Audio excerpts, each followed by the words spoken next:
Je te salue au nom de Jésus-Christ, notre Seigneur, que Dieu te bénisse, ainsi que ta famille. Amen. La bouche d'une personne a une puissance, soit destructive, soit régénérative, de renouvellement ou de restauration. Nous allons lire dans Proverbe chapitre 10, verset 13, au nom de Jésus-Christ. Sur la lèvre de l'homme intelligent se trouve la sagesse, mais la verge est pour le dos de celui qui est dépourvu de sens. Les sages tiennent la science en réserve, mais la bouche de l'insensé est une ruine prochaine. Amen. Nos lèvres, mes amis, sont d'une utilité très importante.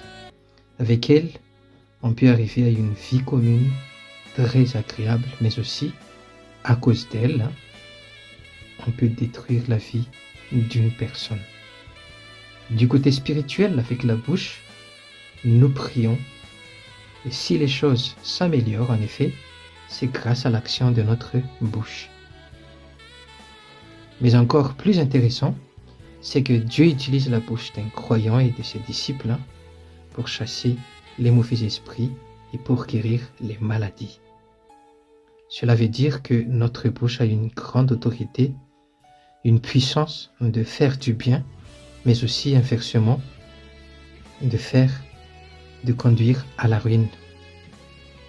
Dieu a donné à l'homme la capacité de parler, c'est une spécificité au genre humain. Sur les lèvres de l'homme intelligent se trouve la sagesse, dit le proverbe, mais la verge est pour le dos de celui qui est dépourvu de sens. Les sages tiennent la science en réserve, mais la bouche de l'insensé est une ruine prochaine. Maintenant, pour aller en profondeur avec la puissance et les dangers de la langue, nous allons prendre une parole de Jésus dans Matthieu, chapitre 12, verset 34.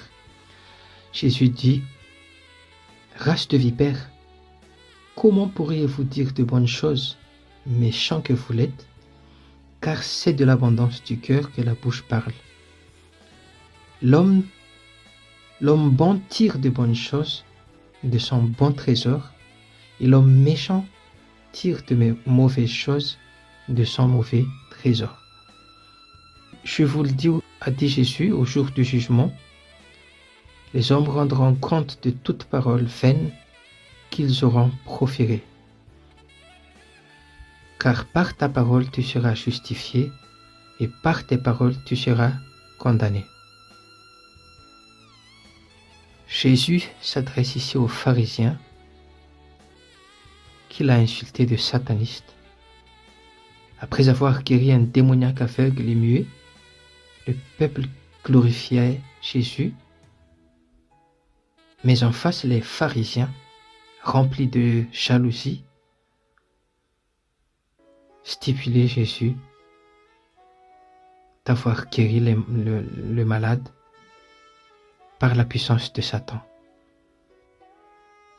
C'est pour ça qu'il a dit, race de vipères, comment pourriez-vous dire de bonnes choses, méchants que vous l'êtes, car c'est de l'abondance du cœur que la bouche parle. Jésus nous précise ici qu'une personne ne peut dire et ne peut manifester que ce qui est dans son cœur. Maintenant, à chacun de savoir ce qui remplit son cœur.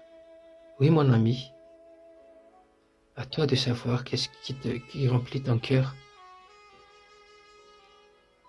C'est de l'abondance du cœur que la bouche parle. La Bible est très précise sur l'influence du diable sur la bouche d'une personne. Dans Jacques chapitre 3 verset 8, il est écrit « Mais la langue, aucun homme ne peut la dompter. C'est un mal qu'on ne peut réprimer. Elle est pleine d'un venin mortel. Par elle, nous bénissons le Seigneur, notre Père, et par elle, nous maudissons les hommes faits à l'image de Dieu. » La solution pour nous, mes amis, alors, c'est vraiment d'offrir notre langue à Dieu. Déjà, demande-lui pardon pour tout le mal que ta bouche ait pu prononcer jusque-là, et demande à Dieu de remplir ton cœur, et surtout que ta bouche soit un instrument que Dieu utilise pour bénir ton prochain ta famille, ainsi de suite. Ainsi, si tu penses que ton cœur était rempli de déchets, d'insultes, d'arrogance, de jalousie et de querelles, viens à Jésus aujourd'hui, mon ami.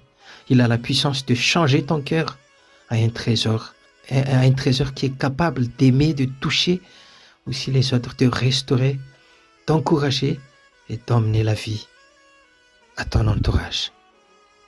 Et la Bible dit formellement dans Marc chapitre 16, verset 20, au nom de Jésus, et ils s'en allèrent prêcher partout, le Seigneur travaillait avec eux et confirmait la parole par les miracles qui l'accompagnaient.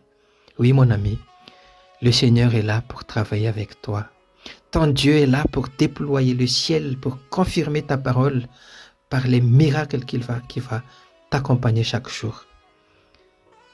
Alors, parle au nom de Jésus, prêche la parole de Jésus. Sur la lèvre de l'homme intelligent se trouve la sagesse, mais la verge est pour le dos de celui qui est dépourvu de sens. Les sages tiennent la science sans réserve, mais la bouche de l'insensé est une ruine prochaine. Amen.